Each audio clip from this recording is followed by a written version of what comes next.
I'm glad you talked about meeting your Metamour because that's also a thing. It's like I want to be flexible with all different, desires and types of polyamory. But for me, I've had that experience several times also. I would describe it as like the person is the shape of a villain, kind of like a shadow that is undefined. And then I project all of my worst insecurities onto them. And once you meet them, even if you don't, hit it off and become best friends, they do become a full human, like you said. And often my experience was, oh, they're also nervous to meet me, or I can see their sort of like vulnerabilities, and then you can have at least some compassion for them too. It doesn't necessarily remove all of those feelings right away, but it just really helps to work on them. Welcome to the Multiamory podcast. I'm Jace. I'm Emily. And I'm Dedeker. We believe in looking to the future of relationships, not maintaining the status quo of the past. Whether you're monogamous, polyamorous, swinging, casually dating, or if you just do relationships differently, we see you, and we're here for you. Things I know I did, forcing me to form myself to fit. On this episode of the Multiamory podcast, we're talking all about Metamour relationships with polyamorous storyteller and author Alex Alberto. Alex is a queer author, publisher, and filmmaker. Last year, Alex published their memoir, Entwined, Essays on Polyamory and Creating Home, through Quilted Press, a collective of independent authors that they co-founded. This year, Alex is producing a short film called Out Polyamorous for Thanksgiving, great title, which is based on an essay from Entwined. Alex also leads writers' retreats and courses at Scrappy Literary, and some of their classes focus on helping writers of all levels write about non-monogamy and unconventional relationships. Alex is originally from Montreal, but lives in Upstate New York with their partner, Metamour, and kids. Alex, thank you so much for joining us today. Thanks for having me. It's truly a joy. It's a joy to have you here. So, Metamours, we are doing this in March, and we kind of started a thing a couple years ago, like Metamour March, and I didn't realize, but Metamour Day is on February 28th. Did you all celebrate? Yes. Yes. I guess I did. I went over to a Metamour's house yesterday, so I was a day late to celebrate, but that's all right. Metamour March. Unintentionally, in our private Discord, we launched a Metamours channel. And again, it was totally by accident. We weren't planning for it to roll out on Metamours Day. It was just by popular demand. So, yeah, I guess that was how we officially celebrated.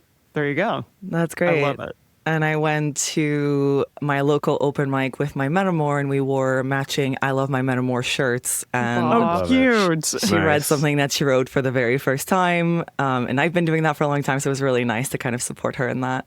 Oh, that's beautiful. so cool. That's really, really cool. Yeah, I went out with my Metamour and our mutual partner and some friends last night. So I guess we all did cool stuff with our Metamours. Okay, How lovely. great. I read an article recently that you did, Alex, from I think a couple years ago. And you said in the article that Metamours are one of the best parts of polyamory. And that was really interesting to me because that's not what goes through my head initially, that Metamours are one of the best parts of polyamory. So for the group, what to you is the best part of polyamory or non-monogamy? And where do Metamours fit into that? Yeah, I would agree with you, Emily, that I wouldn't lead as part of my polyamory PR campaign. I wouldn't lead with, oh yeah, Metamours are the best part, because I think that's a hard sell for people. But when I do think about my favoritist memories and the things that I cherish most that I feel have been a direct result of having multiple partners, there's usually a Metamour involved somewhere in there. Like I realize that I can't extract my favorite memories from either a meta of my own being involved or like seeing my partner in their meta being involved in some way. So truly the threads are there, I would think. What about you, Jace? Yeah, no, I would agree. I think that the times, I guess what I will say is maybe not that Metamours are my favorite part of polyamory, but my favorite parts of polyamory are when the Metamours are good. So maybe I would flip that the other way around.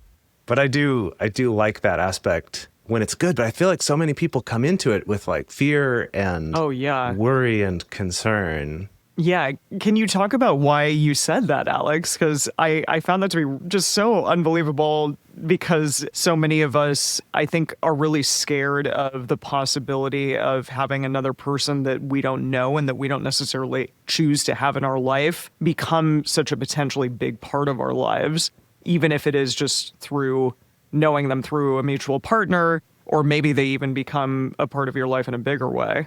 Yeah, it's interesting because when I started with non-monogamy, I had no thoughts about Metamours, meaning other than just like, yeah, they're sort of a byproduct of what I want, which is multiple, intimate relationships. But once I developed my first close Metamour relationship, I think I was just really surprised about the kind of intimacy that we had. And it's something that even though I've written so much about it, I still sometimes struggle to sum it up. It just felt so unique to me. This sort of like, it's friendship, there's fondness, there is intimacy, there's trust. Obviously, trust developed over time. And it was at a time where I was really craving more intimate friendships in my life. And I was living in New York City. And it was really hard to make friends, to be honest. Like, people had time for me if it was to date or to have sex. But people have full lives and like as an adult in a new place. And I'm not saying that for me, Metamours are just a different way to make friends. It's almost like it became more intimate and more committed, if you will, than friendship. But it kind of allowed a level of intimacy, almost like a quick jump to intimacy that took maybe much longer to develop with friends. And for me, it was also, it's not really the compersion. It's not really about being happy for my partner when they are with their other partner or me having some sort of tingly feelings when I see that. It's actually even just being able to share with someone who knows my partner in the same intimate way. So almost like having someone that I can also ask advice to, having someone that when I talk about my partner, they'll really understand in a way that no one else would. And to me, that feeling of sharing was something that I just didn't know it existed. Do you think that you just lucked out, or, have you paved a trail of bad Metamour relationships that you've escaped from in the past? I would say that the Metamours that I didn't kind of click with or that were more challenging for me, they did not end up extremely long relationships with my other partner. So like, even though now I'm in very much of a situation that is much more kind of non-hierarchical, nested polyamory with, my partner and my Metamour, back then when I was looking for non-monogamy and I finally met someone who was willing to do it with me, we ended up doing like very hierarchical and kind of like we have our main relationship and the Metamours are secondary. And so like my partner had several Metamours that maybe I didn't click with, or it was harder for me to manage my own jealousy or feelings of insecurity. But then when I clicked with someone, it so happened that it also became a very meaningful relationship for my partner, Dawn. So I think on one hand, maybe it's luck. And on the other hand, it's almost like the people that made sense for our system, like our constellation, are the people that ended up sticking around longer. Does that make sense? Sure. Almost like, I think in the entertainment industry, we think about how the audience self-selecting. That's the phrase that ran through my brain, is this idea of, like the right people who would fit in your ecosystem were the ones who stayed in that ecosystem. But I definitely had, like, there was one Metamour in particular, and I do talk about that in my book, where I actually would have liked to have an even deeper relationship with her. But she just didn't, I think, have the same desire, which is perfectly fine. But it's almost like that's my favorite type of polyamory. So when we do meet people who kind of want to build this sort of more entwined level of relationships, that's when things get just really beautiful and exciting for me. I love that. It sounds like you have had some Metamour relationships that weren't particularly great. Can all of us sort of reflect back on what some of our best Metamour relationships have been and what some of our worst Metamour relationships have been and why? Dedeker, you and I had a mutual partner, and that was sort of in the early stages of non-monogamy, for me at least. And you and I had a mutual Metamour as well that I think didn't make much of an effort to really get to know either of us. And so the only time that we really got to see them was maybe during parties or mutual hangouts or some, places where all of us were together for whatever reason. But unfortunately, that person tended to be someone who was a little bit more standoffish, and therefore I don't necessarily think that we ever got the opportunity to get to know them very well. And it just never clicked or vibed as well as maybe I would have liked. Well, I appreciate, Alex, you talking about how when you were at the beginning of this journey, you had no thoughts about Metamours and you thought of them as really a byproduct, because I think I was very much in that same camp where even though when I was first starting the whole polyamory experiment, I had read, the available books and the articles and stuff like that, and people talked about Metamours, but there wasn't quite this same taxonomy as exists now of like, do you want to be kitchen table? Do you want to cohabit together someday? Do you want to co-parent, or do you want to be more parallel, or things like that? Like that vocabulary at least wasn't in the circles that I was running in. And so not only was I really not thinking about how I wanted to intentionally create relationships with Metamours, but I also wasn't even really thinking about the fact that there could be options there. Right? Like, because Emily, I think, because we first connected as metas, trying to process this other meta that we shared in common, like trying to understand her, trying to understand what was going on in that relationship. And I mean, there were already also, I think, like Alex, you were talking about, there are also, like this particular meta, I think also wasn't completely bought into the whole non-monogamy thing as well. And that complicated it. But I do think there were just like a lot of flavors of the conversation that we didn't even realize could be part of that at that time. Yeah, I love what you're saying about, we didn't even know all the different types of non-monogamy and the different types of Metamour relationship. That's also where I was when I started, even though I had read some of the books. And I think that the focus on what Metamours can be has been much more recent in time. And I think it's difficult because then people came in with their very specific ideas of what it should be. So like, for me, there was one Metamour in particular who not only did not want to meet me, but did not want to kind of see any trace of me. Oh, wow. Yes. Which, I've so definitely there. come across Been that. there. Yeah. We've been there. Yeah. So that was really difficult for me because even though I prefer developing, a pretty intimate relationship with a Metamour, I also like to be like, let's see what the people involved will, want collectively and what naturally will happen. But when it felt so, there was literally a fence that I could not cross, and that felt really uncomfortable. So it was hard to really even enjoy what this relationship added to my partner's life because I just had no entry, no window into it. That's a really interesting distinction there as well, that you're thinking about it from the context of, I want to understand to a degree like what this person brings to your life, what it is that you're enjoying with them, the kind of person that you might be around them that differs from the kind of person that you are around me. And if you don't get to know a Metamour more intimately, it's really difficult to do that. I think, Dedeker, the difference between the relationship that you and I had with our mutual Metamour and the kind of relationship that you and I developed and therefore have developed over the past decade, I think is really astounding, just because you and I, we bonded over mutual things and we're both kind of nerdy and we're both similar in a lot of ways. But we also, I think, wanted to get to know one another and wanted to learn more about each other and develop a friendship and a relationship. And, it was also a romantic relationship for a while outside of just our relationship with our two mutual partners.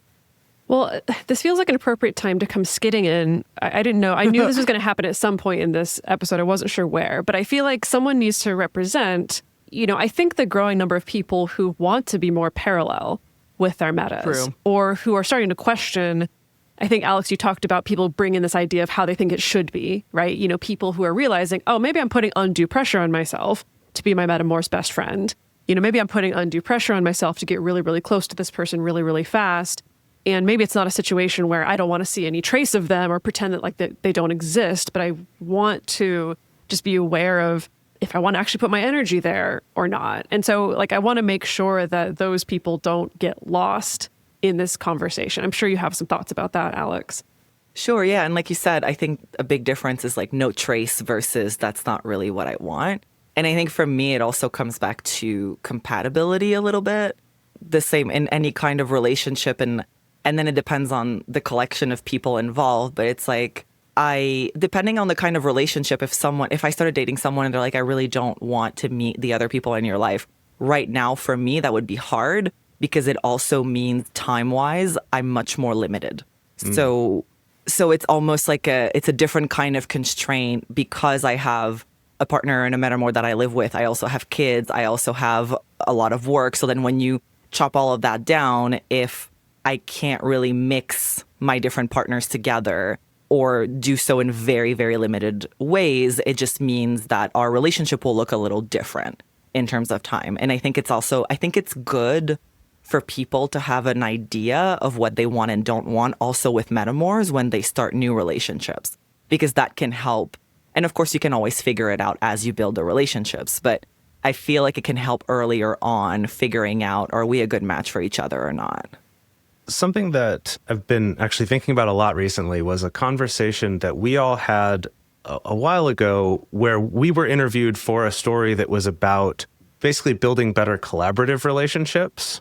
And this journalist reached out to us saying, hey, this article isn't about polyamory, but clearly there's some kind of working together and teamwork that's happening here that maybe we don't even conceptualize of. And so I've been thinking a lot about that conversation. And specifically, there was a part where I was telling a story about how Dedeker's partner at the time and I coordinated. So Dedeker and I were in Japan at the time, and he was in Australia, I think, Singapore, at the time. in Singapore. He was in Singapore. That's where he was living and working. And so he and I planned secretly to have him fly out to Japan for a week-long visit or something like that. And I helped him, coordinate, flying out, doing all that. And then he and I met up at a coffee shop. And then I called Dedeker and said, come meet me at this coffee shop. And we surprised her. And it was this fun collaborative thing. And it kind of broke the journalist's brains a little bit, where they were kind of like, I don't know that I would do something so, essentially thinking of it like, doing something so bad for myself just to help out somebody else. Selfless was the word that Selfless. how she described you. Oh my gosh, so Yeah. selfless, so altruistic. Yeah. Right. And I was just like, whoa, that's not at all how I thought about that. It was like, sure, I'm helping out them do this surprise, but I think that people can over-evaluate or think that there's some sort of great cost with ever helping anybody who wants to sleep with the same person you do, or who wants to be intimate and be in a relationship with that person. And I think that really highlighted for me how much my own perception of that has changed over time. Because to give a little more context on that relationship with me and that Metamour, we were not close. I wouldn't even say we were really friends, but we were always cordial with each other. We also lived in different countries, so we didn't run into each other very often.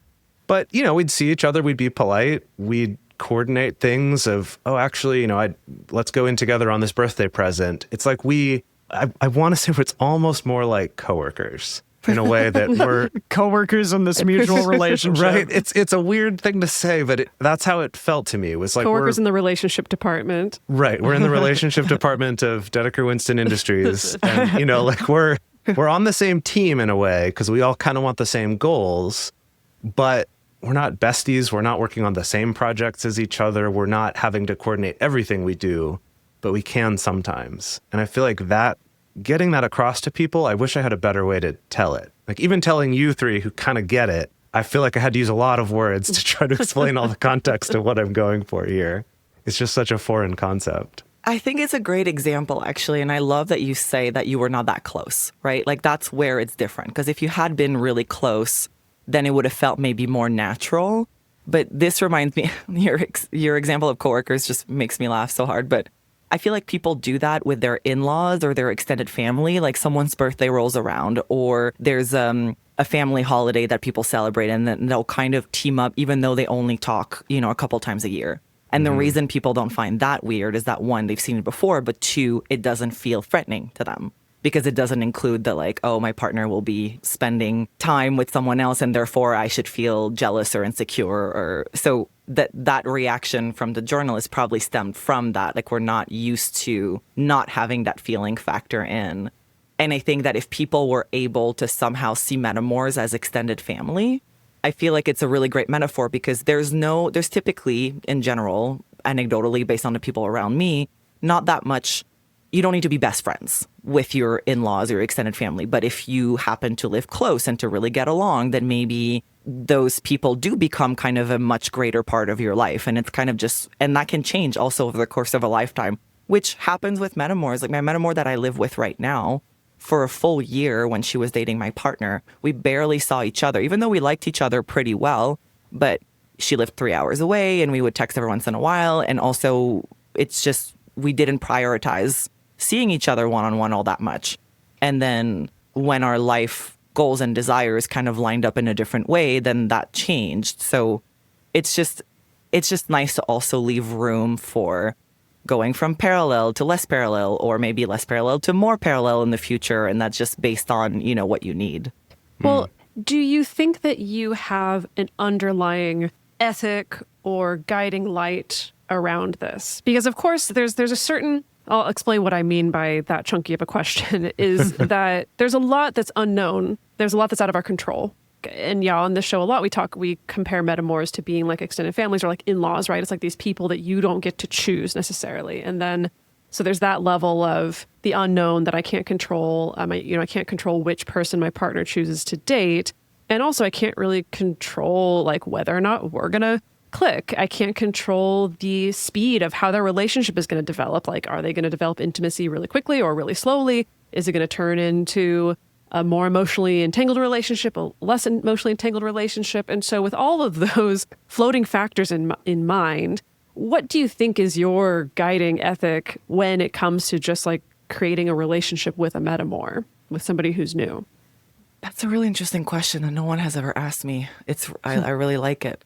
It's interesting because there's guiding ethic and then there's also just guiding desires, right? Which can be two separate things. Right away, I was almost thinking of kind of my guiding light as far as what I hope to build in my life or the kind of family I hope to build in my life versus what's the ethic. I think I definitely have always put a lot of effort into getting to know someone that my partner is dating because obviously they are finding someone to like about them. When it's been particularly hard is when it takes a long time for me to kind of even make an opinion of it. But when I'm like, is this relationship good for you?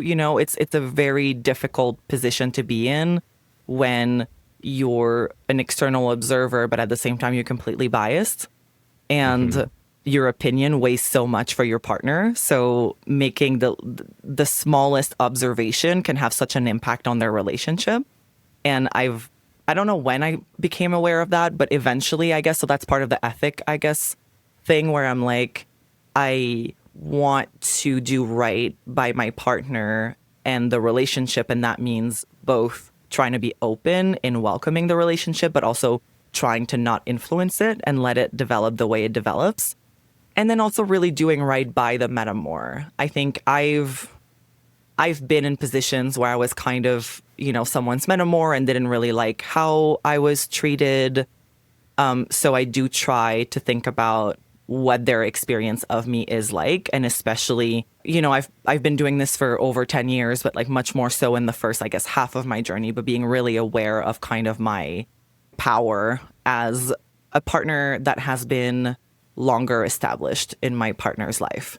So that's another thing that I do have in mind. And then, which is hard for me, and that's why I appreciate you, Dedeker, bringing up like, hey, like, let's give representation to the parallel polyamorous, is that at the end of the day, I mean, my desires have changed over time, so never say never. But right now, parallel polyamory is not what I am generally looking for. So also being open to what people's differing desires can also bring. And maybe parallel polyamory can be, good and fitting for what we collectively need right now. Before we go on to the next section, we want to let everyone know that we have an amazing community of subscribers who get access to ad-free early releases of episodes, monthly video processing groups, as well as exclusive locked subscriber-only channels in our Discord server where there's amazing discussion and support going on. If you'd like to be part of that and join for a sliding scale, go to multiamory.com/join. In the meantime, take a moment to listen to our sponsors for this episode. They directly support our show, and if you find them interesting, use our promo codes or the links in our episode description, and that directly helps support our show.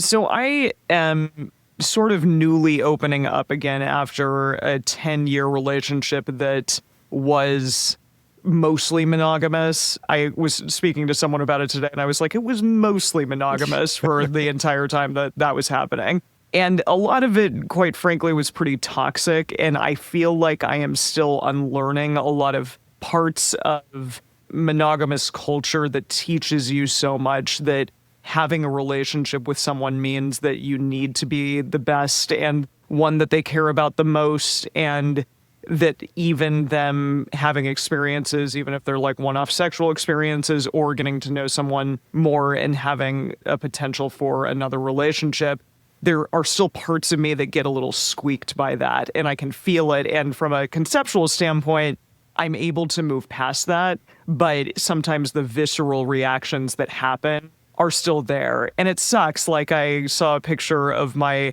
Metamour, who I talk to all the time now. And, you know, we're pretty good friends, and we hung out last night. But, like, on Instagram the other day, I saw a picture of her and my partner, and I was like, oh, you know, it had this, like, very weird visceral reaction. And I had to ask myself, what the hell was that about? Why are you having this reaction? But all of that aside, I guess I would ask, what is some of the advice that you would give to people who are more new to polyamory or who are coming back to it again after a long period of time off from it, and who don't really know how to navigate like the jealousy or fear that they have towards Metamours or the potential of Metamours even? Yeah, it's hard to give kind of a one-size-fits-all answer for that, right? Sure. But I appreciate that you're saying you were asking yourself, okay, what was that about? Yeah. And for me, that's always how it worked. And it's hard in the moment to do it because when you're emotional, it's hard to be like, oh, now let me analyze what is behind this feeling. So one, it was kind of accepting that it's an okay feeling to have, that it does not mean that you cannot do non-monogamy or polyamory. It does not mean, to just like have time. And for a while this can work for any situation aside from just uncomfortable feelings vis-a-vis Metamours, but I sort of had my kind of like toolkit of like things that soothe me, and some of those things that I can do on my own, that like I don't need my partner, like even though I would want to have discussions with my partners and reassurance for my partner to be like, okay, when I'm feeling kind of losing it a little bit, I know that if I walk down to the movie theater and see a movie by myself, like that usually helps me kind of just like recenter.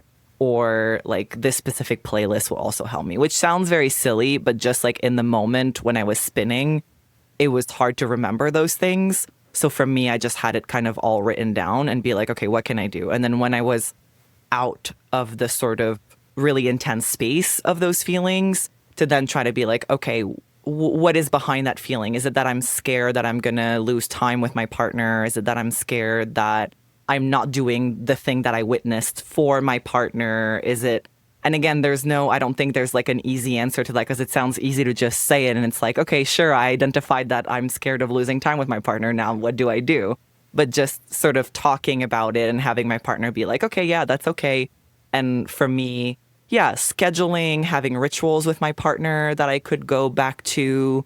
And then over time, these feelings became easier. But yeah, I don't know. What do you think was behind your feelings? Oh, 100%. It was, that potential like loss of time or loss of intimacy or anything along those lines. But I agree. Like, I really had to look at the what are you longing for here portion of that. And right when I came home, I was in Hong Kong for a number of months, and my partner started a relationship with my now Metamour during that time. And I was having a lot of emotions about it, and we hadn't met yet. And I was like, you know what? I'm going to make this happen. I really am going to reach out and just say like, hey, can we go hang out somewhere or do a coffee date or something? And since that time, we've talked a lot, and they've been non-monogamous for a long time, a number of years, are very much in that scene, and definitely, I think, are more well-versed at non-monogamy at this point than I am. But I will say that since that time, I've felt just so much better about my feelings have been so much more, I think, positive. And my emotions have been so much more positive since then. And that to me was just putting this person in front of me and seeing them as a whole human being, as opposed to just all of my thoughts run amok of the fear about, are they way cooler than I am and way hotter than I am and all of that bullshit that we so often kind of run into, I think. And so, yeah, I love that toolkit thing, because sometimes your emotions and I think just the really intense reactions that you don't exactly know where they're coming from, that can kind of catch you off guard. And if you have tools in place to help you through that, it can help you realize that it's not going to last forever. Yeah, but I'm glad you talked about meeting your Metamour, because that's also a thing. It's like, I want to be flexible with all different, desires and types of polyamory. But for me, I've had that experience several times also. Like I would describe it as like the person is the shape of a villain, kind of like a shadow that is undefined. And then I project all of my worst insecurities onto them. And once you meet them, even if you don't, hit it off and become best friends, they do become a full human, like you said. And often my experience was, oh, they're also nervous to meet me, or I can see their sort of like vulnerabilities, and then you can have at least some compassion for them too. It doesn't necessarily remove all of those feelings right away, but it just really helps to work on them. Okay, but I want to take that thread and run with it. And yes, I think all of us on this call have had that experience, right? Of like, when you actually are given the opportunity to see your meta as a human being, to see the vulnerabilities, that it does shift things and can change things. And also, what I have sometimes seen people do is maybe taking that a little too far, in the sense of, sometimes I see people reaching out to a meta for security in a situation where they really should be working on something with their partner for security. And I think that can get a little fuzzy, that delineation between what is like an actual healthy, helpful development of a relationship or connection with the meta versus what is maybe trying to overcompensate for a lack of security that's in the relationship. I just want to jump in and say, I've seen that same thing in an even more negative sense of, my partner is maybe doing something that is hurting my feelings, right? Like they're canceling on dates with me because of wanting to do something with my Metamour, wanting to do something with their other partner. And it can be easy to put that blame on the Metamour and to, again, let them fill that role of the villain and complain about them and they're the problem, rather than focusing on, yeah, but actually the behavior that hurt me was what my partner did, not actually something that the Metamour did in that situation, right? And kind of putting the responsibility of what's the relationship that I want to change or affect or repair in that case on the one that's actually the relationship you're actively in, versus kind of this secondary party to that. Does that make sense? I feel like we can both look to them for reassurance or as a place to put all of our negative feelings. Yeah, though I think in a way, looking for them for reassurance is almost like a means of control, or can be a means of control.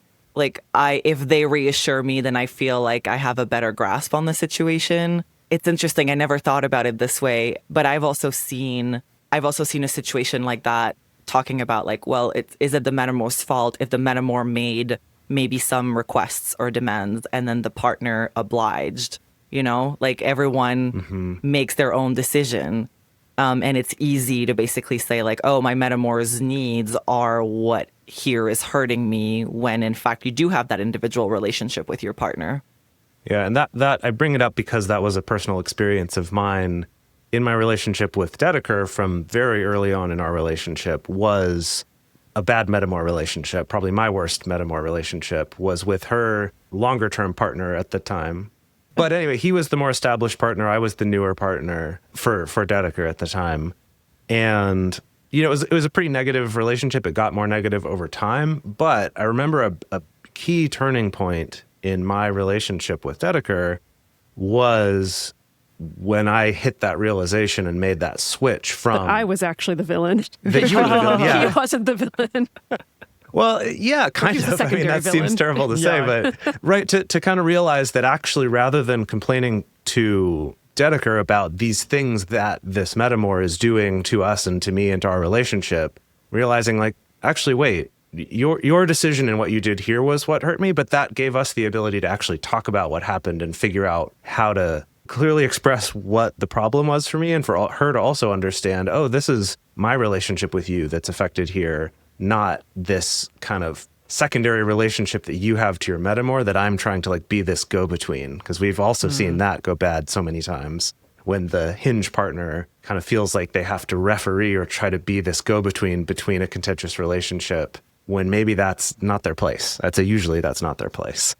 Well, I think that's a good opportunity to talk about the other side of this, right? Of being the hinge, being the person who has two partners. And the party line that I always like to take is that I think that hinging is a skill, right? I don't think any of us enter into this world just naturally amazing hinges. I'm willing to have a debate about that, but like I do think it's like a very particular skill. And I'm curious to hear your thoughts about that, like what you think goes into, like how much responsibility does a hinge have in helping to lay a pathway for a good Metamour relationship? Yeah, that's really interesting. I also agree that we're not born. It's a tiny baby, amazing Tiny baby hinge. Yeah. Yeah. Well, the example that comes to mind right now, because it's fresh, it's like I said, in the past year, my Metamour has moved in with me. And before that, even though we clicked so well, but we hadn't had actually that much time, like being together, even in person. And now looking back, it was a pretty big leap of faith. But that's something that I really wanted. And like I was the one actually who said, why don't we consider this possibility? But then when she moved in, we kind of just fell into a situation where my communication style and her communication style were quite different, where I sort of wanted lots of communication all the time and like scheduled check-ins and that kind of stuff. And to be fair, she was kind of going through a depressive episode, but naturally she tends to be a bit more avoidant of difficult discussions where I kind of just, dive right in.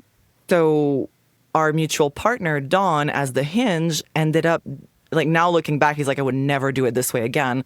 But I think he was being the person who knew both of us.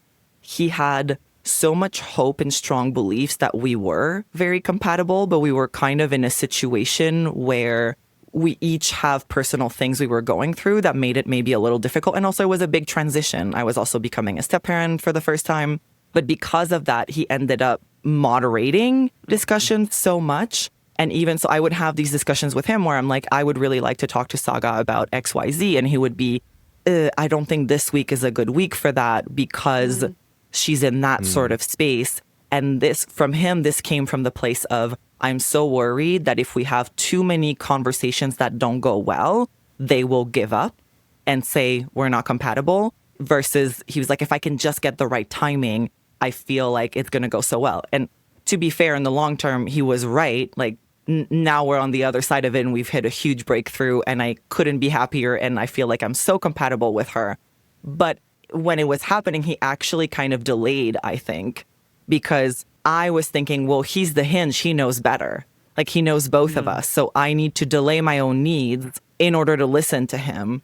So one thing that he learned, he was like, I need to really step back. And even if I have my own fears of what might happen if you two have a conversation that doesn't go well, I need to still let you decide of the timing. Anyway, that's just the example that came to mind. I've so been there as a hinge, and I've seen this play out so many times where I don't think you enter a scenario like that thinking, oh, I'm going to play 4D chess and just like manipulate and move these two people around in order to try to get them to get along. I don't think anyone comes into a scenario with that in mind. But when you are coming from this place of, I know I have all this information, I know what this partner is going through, and I know what this partner is going through, and I know what the trigger word is going to be for this partner, that it's really, I imagine, just really, really hard to step back and be like, they got to figure it out instead of trying to, I don't know, move the chess pieces around, or I don't know, Control hold up the the Barbie, situation. hold up the Barbie dolls and try to get them to kiss, or things like that. Good Lord. Yeah, that's actually the part that I wanted to circle back around to. And in thinking about some of these past relationships, like that first Metamour complicated relationship that we all had way back at the beginning was one where there was more of this like open dislike between that Metamour and myself, right? That I kind of eventually had that realization of stepping back from making it about him and instead just focusing on my own relationship. And that ended up being the turning point for things getting a lot better in our relationship and kind of letting Dedeker have her own relationship with that other person. Like, that's not my responsibility to meddle in that. My only responsibility is in the relationships that I do have, that I am part of. You can also meddle trying to do something good, like trying to even improve the relationship, but you're still meddling. And that has certainly happened to me, where I'm like, this relationship is great, and I just want to make sure that it's as great as possible. So like, why don't you plan a trip? You haven't planned a trip yet. Or why don't you do this? And it's just really interesting how hard it is to actually step back sometimes.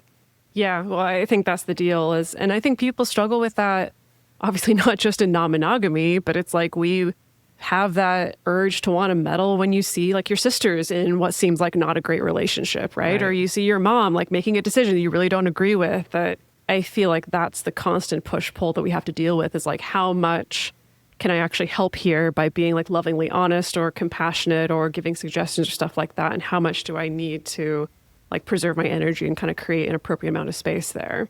Real quick, before this next section, did you know that you can get ad-free early releases of this show, as well as access to monthly video processing groups and exclusive private channels on our Discord server, all by becoming a subscriber at a sliding scale pay-what-you-can price? If you go to multiamory.com/join, you can read more, get access to that. We would love to have you as part of our community.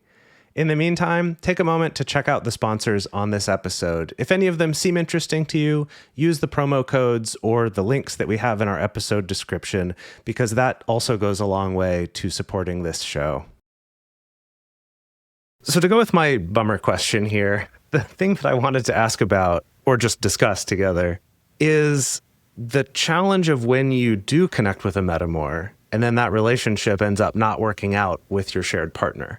And how that can be a weird situation too. And I feel like I haven't ever had the situation where I've connected so closely with a Metamour and then their relationship with our shared partner ends and I continue on that friendship. I've never had that level where my relationship is so much closer with this Metamour that I would keep having that. But I know some people do. And they can end up in that complicated situation of, well, I have this friend now who's not a Metamour, but they're still my friend. How do I handle that? Or if at other times where I find sometimes I now find myself a little hesitant to get too close to a Metamour too early on in their relationship with our shared partner, because it's kind of like, well, I don't know if you're going to last yet. And so I don't want to get too attached to you. And when I was thinking about this question, it reminded me of something my mom said to me in high school, I think.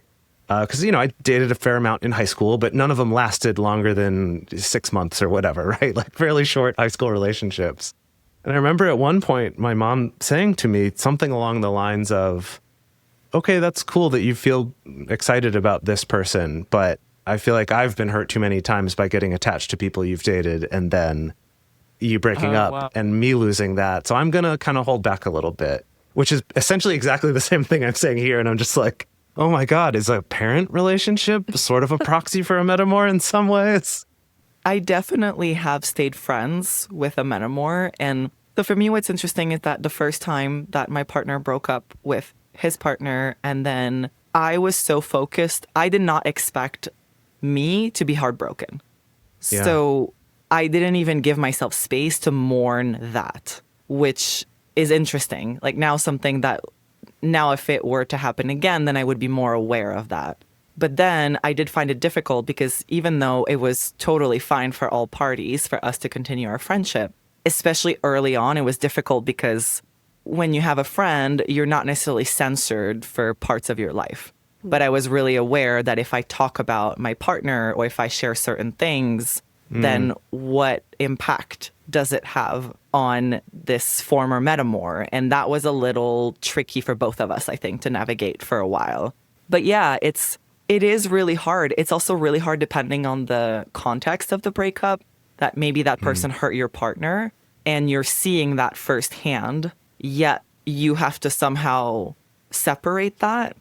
Again, as we're talking about, is like, this is not your relationship. And even though they hurt your partner, it doesn't mean that they're a bad person or that they can't be your friend in that way. And but it is really hard to navigate when it happens.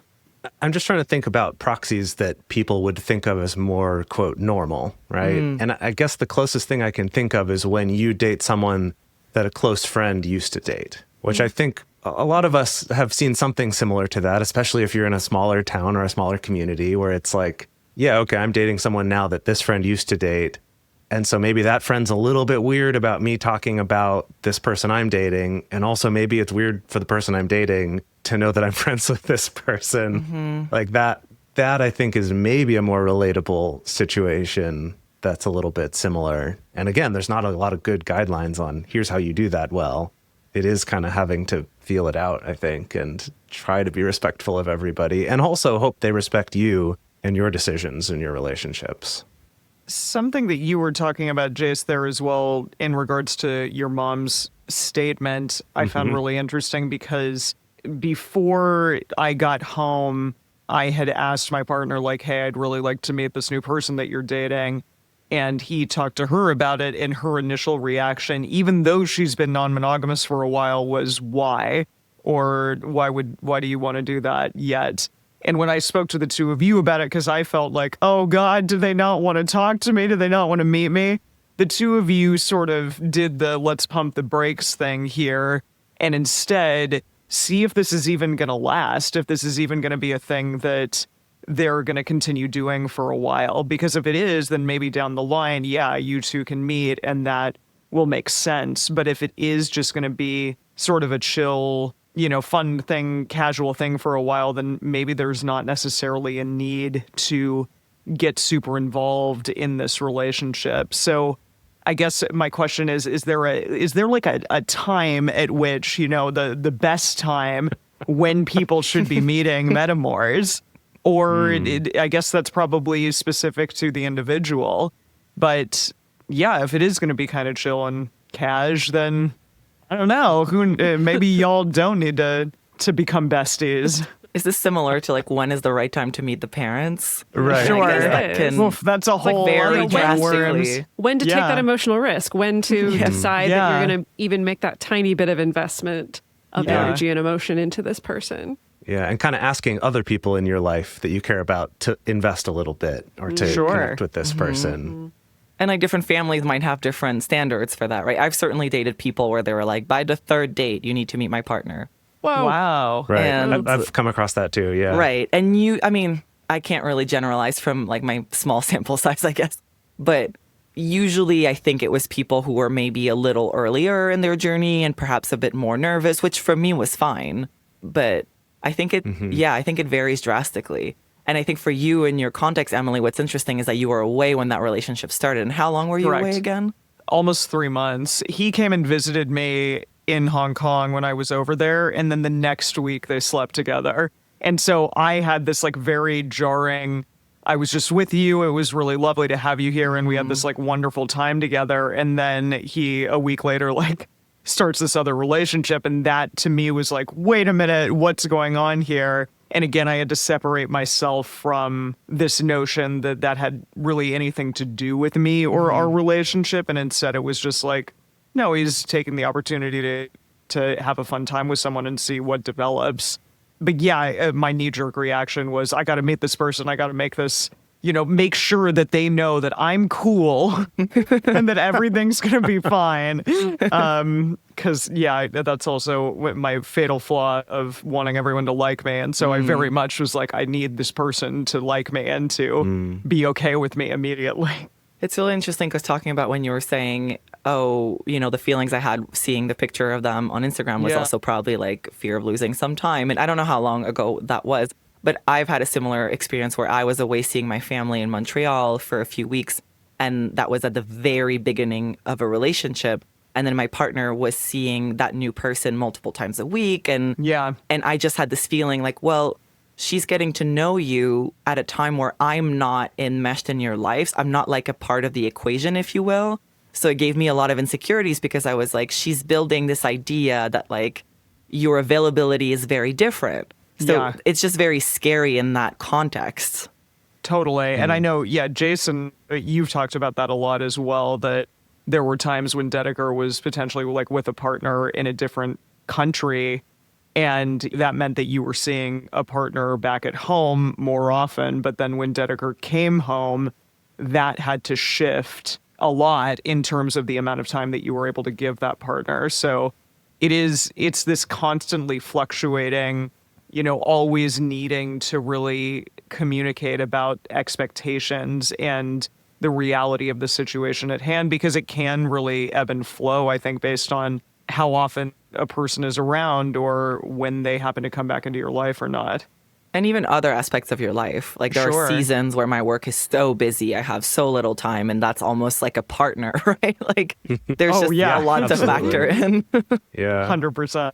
Well, I want to circle back because I can anticipate a lot of people in our audience yelling, wait, hold on. You moved in with your meta. We need to know more. Please tell us more. Okay.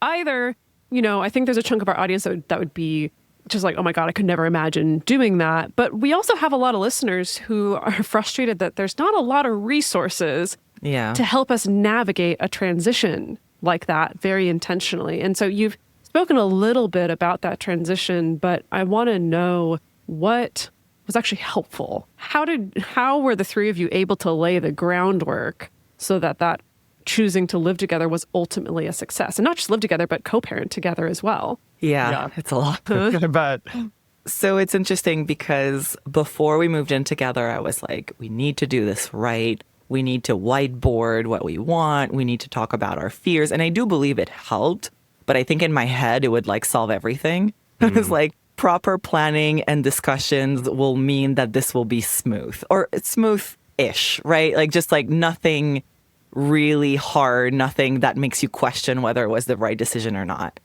And what we did is, kind of laid out what we hoped for that, what were our individual needs, what were our fears, which I think was really helpful to talk about and to kind of plan around a little bit.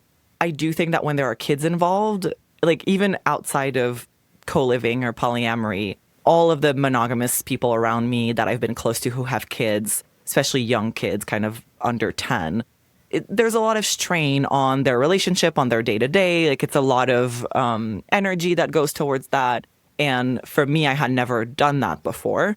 And of course, it's a blended family situation where the kids are getting two-step parents, which they adapted so well. They loved their new school. And all of a sudden they had 3 adults instead of 1 to give them attention and love. And like that part was actually lovely. But yeah, I think what was really hard is kind of adapting to the day-to-day and both the communications and also the preferences when it came to both parenting and the nitty-gritty of sharing a home space. So Saga was a single mom for several years and then moved in and then kind of for the first time in her life had sort of a lot of space and safety around her and the kids. So unexpectedly, it kind of just made some past things that she hadn't looked at and maybe repressed for a while, or, she'd been kind of keeping everything together in survival mode a little bit. So that sort of sent her just in a personal path that was difficult and made that transition even harder in terms of communication. And it became a difficult thing because the things that I needed, which was planning, reading parenting books, talking about what are our philosophies? How do we handle each situation? What are the house routines that we want? Chore charts, all that stuff. They were kind of triggers a little bit for her where she kind of wanted to, it was really hard for her to engage with those things.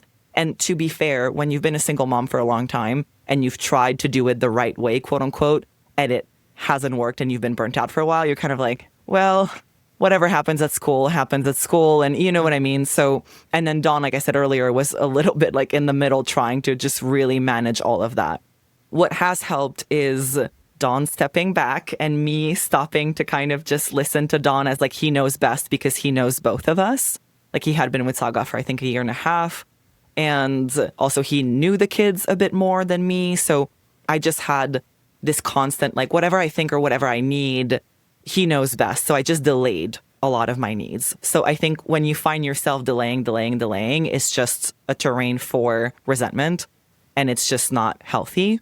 And then Saga on her end really tried hard to kind of meet me halfway in communicating. And there are times where communicating with words face to face was harder for her. So she wrote emails, which was great. And we had this kind of like three-way email chain for a long time. And then I think for me, a big thing was something that was hard is that when you have challenges in that kind of situation, you have nowhere to look to. Like, not even just, I really loved a new book that came out by Laura Boyle, Monogamy in This Economy. It is a great resource when you are thinking of building, like nesting with more than two adults, essentially.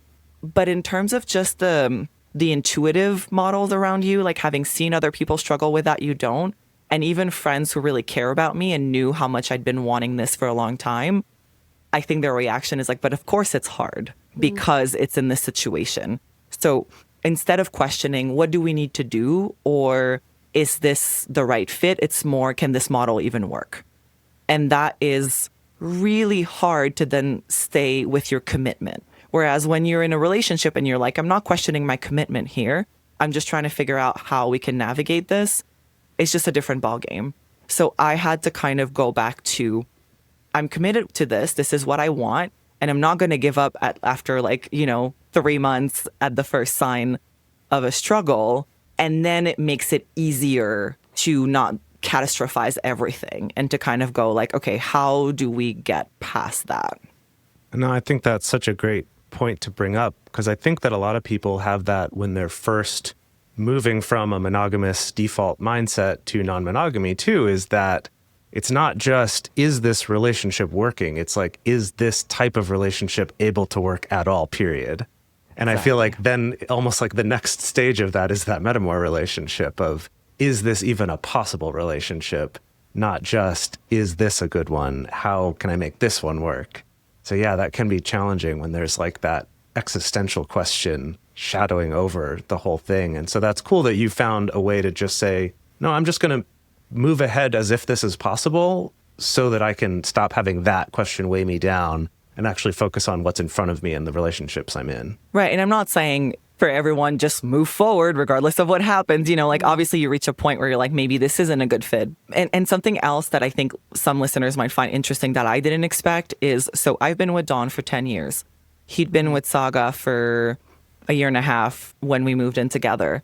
And then she brought her 2 kids. And very quickly, the sort of family belonging and the co-parenting and all of that, even though it was challenging to transition into that, it went really well. And the kids really took to us well.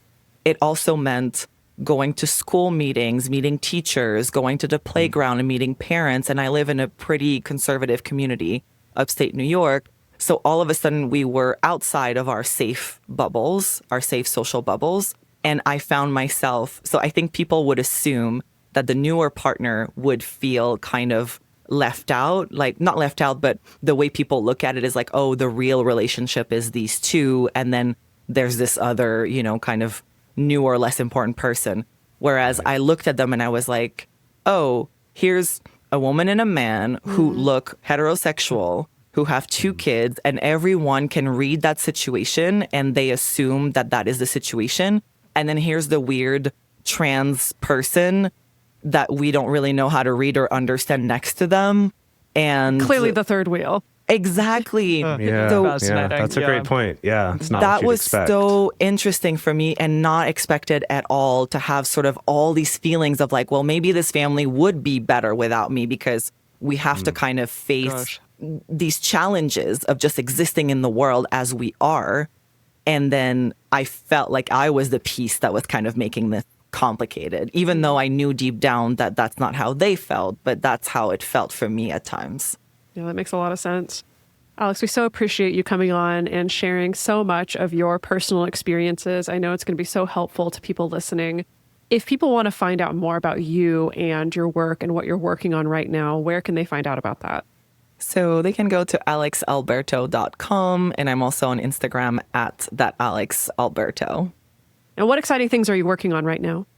So I'm in post-production for a short film called Coming Out Polyamorous for Thanksgiving. It's based on a true life story where we were introducing my Metamour to my partner's parents who are Southern and visited us in New York. And it was an incredibly tense dinner. So There is an essay about that in the book, and we made it into a short film, and now we're doing post-production. It's going to come out around Thanksgiving this year. And we're also still raising funds for post-production. And one way we're doing that is if you go to alexalberto.com/merch, we have a series of shirts. We have I Love My Metamour shirts. We have Love Is Not Finite shirts, and a few other kind of cool Compersion is My Superpower. So all the profits go to post-production for the film. And yeah, that's my biggest project right now. You can also find my book Entwined everywhere you buy books. And I should have another writing non-monogamy class coming up this summer. Well, this was an excellent conversation. A lot of things for me to think about as well, heading into this time in my life where I am actually having Metamours again, having relationships with them, and then seeing how their relationships with our mutual partner progress as well. So I really appreciate you coming on and talking about this because you clearly have a lot of knowledge on it, and it was a wonderful conversation.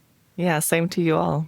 So this week on our Instagram stories, we have a question for all of you out there. The question of the week is going to be, what is the best part of having Metamours? We're really interested to see what you have to say about that. And then the best place to share your thoughts with other listeners is in the episode discussion channel in our Discord server, or you can post in our private Facebook group. You can get access to these groups and join our exclusive community by going to multiamory.com/join. In addition, you can share with us publicly on Instagram at Multiamory_podcast. Multiamory is created and produced by Jace Lindgren, Dedeker Winston, and me, Emily Matlack. Our production assistants are Rachel Shennework and Carson Collins. Our theme song is Forms I Know I Did by Josh and Anand from the Fractal Cave EP. The full transcript is available on this episode's page on multiamory.com.